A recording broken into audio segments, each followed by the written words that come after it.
Salut à tous, salut à toutes, c'est Namial, j'espère que vous allez bien, en tout cas pour ma part, tout est plutôt chouette. Aujourd'hui la team, on se retrouve pour une toute nouvelle vidéo concernant Flash saison 7, épisode 6, qui était mine de rien un épisode super méga intéressant. Tout comme la vidéo d'hier sur Supergirl, cette vidéo va être vraiment très rapide vu que l'épisode était mine de rien basique, il n'y a pas grand chose à dire, il n'y a pas grand chose à découvrir, du coup la vidéo ne va pas durer très longtemps. Et sur ce, sans plus tarder, sans perdre une seule seconde de plus, partons parler de cet épisode.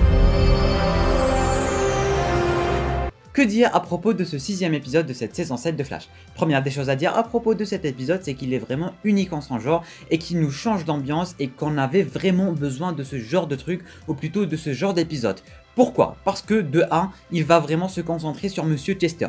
Chester, depuis qu'ils l'ont présenté au premier épisode de la saison 6, on le connaît pas. Le mec, il vient à chaque fois que les scénarios a besoin de lui. À part ça, il vient pas, il sert à rien, il faisait rien du tout. Des fois, l'épisode se concentrait un peu sur lui, notamment à sa vie amoureuse et tout. Mais à part ça, si le scénario n'a pas besoin de Chester, Chester n'est pas là. Et ça, c'était mine de rien dommage. Jusqu'à cet épisode où ils vont en quelque sorte remédier à ça, où ils vont encore plus présenter le personnage, où le personnage va être au centre même de l'intrigue de cet épisode, vu que ça va tout simplement être sa vie en quelque sorte. Il va re-rencontrer son père, on va en savoir plus sur le personnage, il va enfin être utile. Bon, on va pas se mentir, il est toujours utile. À chaque fois que le scénario a besoin de lui, il se rend utile et il est là pour aider la Team Flash. Mais à part ça, le mec, on le connaît pas, on sait pas d'où il vient, on sait pas qu'est-ce qu'il fait. Vraiment, c'était un personnage basique. Mais là, ils ont remédié à ça et j'ai vraiment super kiffé tout ça. Deuxième des choses, une petite mention honorable, si je peux appeler ça comme ça concerne Mademoiselle Nathalie. Si ce nom vous dit rien, c'est que c'est pas un personnage principal,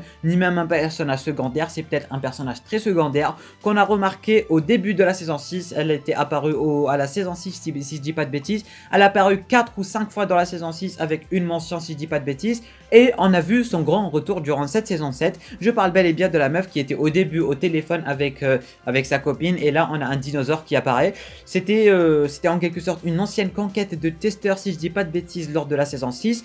Elle était apparue mine de rien pas mal de fois durant cette saison 6. Notamment lors de la mythique scène où on voyait Flash aller sauver Jitters, où on a tout le monde qui applaudit. C'était juste magnifique. Et j'ai mine de rien kiffé son retour, malgré que c'était pour un petit instant. J'ai vraiment aimé le fait qu'elle revienne et qu'elle soit toujours présente dans la série. Encore un point de cet épisode que j'ai mine de rien apprécié, c'est Chester. Oui, Chester, on en a parlé, il est cool, c'est lui la tête de cet épisode, c'est lui la clé de cet épisode. Il s'est vraiment rendu utile, on en sait un peu plus sur lui. Ils essaient de nous présenter le personnage, ce qu'ils n'avaient pas fait dans la saison 6. Mais ce que j'ai aussi aimé, c'est le duo Chesco, si je dis pas de bêtises, je crois qu'ils l'ont appelé comme ça. C'est Chester et Monsieur Cisco. J'ai vraiment adoré ce duo de geeks, j'ai envie de dire. C'était mine de rien super cool de les voir ensemble, de les voir travailler ensemble. Ça n'était jamais arrivé auparavant, ou du moins pas vraiment, vu que Chester n'était pas exploité à sa juste valeur. Et là, c'était centré sur lui, c'était centré sur Cisco. Cisco l'a laissé faire. Il y avait beaucoup, ils ont beaucoup de points communs, si je peux appeler ça comme ça. Et j'ai vraiment adoré. Pour terminer, le dernier point sur lequel cet épisode s'est attardé, c'est Mademoiselle Nora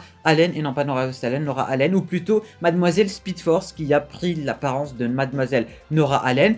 Cette fois-ci, on a beaucoup plus. Ça me dérange. Je sais pas vous, mais ça me dérange et ça me met un peu mal à l'aise de voir une force de la nature, une déesse, un dieu, appelez ça comme vous voulez. C'est comme l'univers, c'est un univers en quelque sorte qui va se représenter en personne, qui va pleurer, qui va dormir, qui va faire des trucs avec des gens, qui va être hospitalisé grâce à Starlab et tout. Ça me dérange, c'est une force de la nature, c'est une puissance, c'est un truc astral et tout. Et elle est à l'hôpital, elle a mal, elle parle aux gens, elle pleure. Pourquoi ? Pourquoi ? Vraiment pourquoi ? La Speed Force se rabaisse à ça, je m'y attendais pas. En tout cas, bon, c'est plutôt cool de revoir l'actrice et de revoir Mademoiselle Nora Allen. Mais j'aurais pas cru la revoir de cette manière ou de cette façon, parce que la Speed Force était censé aussi être un truc grandiose. On remarque avec cette saison qu'ils essayent de nous présenter un nouveau format de la Speed Force et ça se voit. Et contrairement à ce que j'avais dit durant une précédente vidéo, ou plutôt durant la précédente vidéo tout court, j'avais dit qu'on avait 4 Speed Force qui avaient attaqué la Speed Force.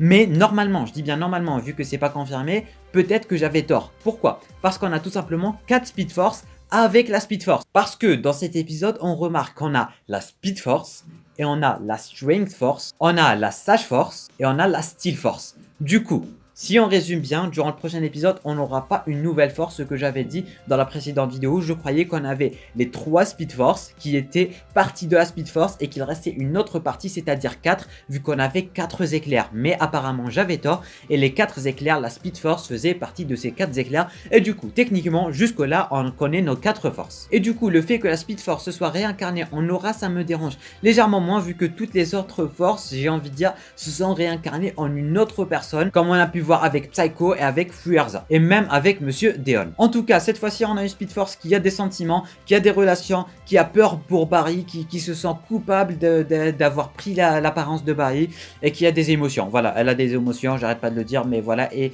au début, ça m'a dérangé, et maintenant, vu que c'est la même actrice et tout, ça me dérange un peu moins, mais c'est quand même bizarre de voir une force de la nature, un truc aussi grandiose, en train de pleurer, en train d'être hospitalisé et avoir un corps humain, si je peux appeler ça comme ça. À la fin de l'épisode, qu'est-ce qu'on a? On a Monsieur Barry qui n'est pas vraiment chaud de voir la Speed Force aller passer la nuit chez lui.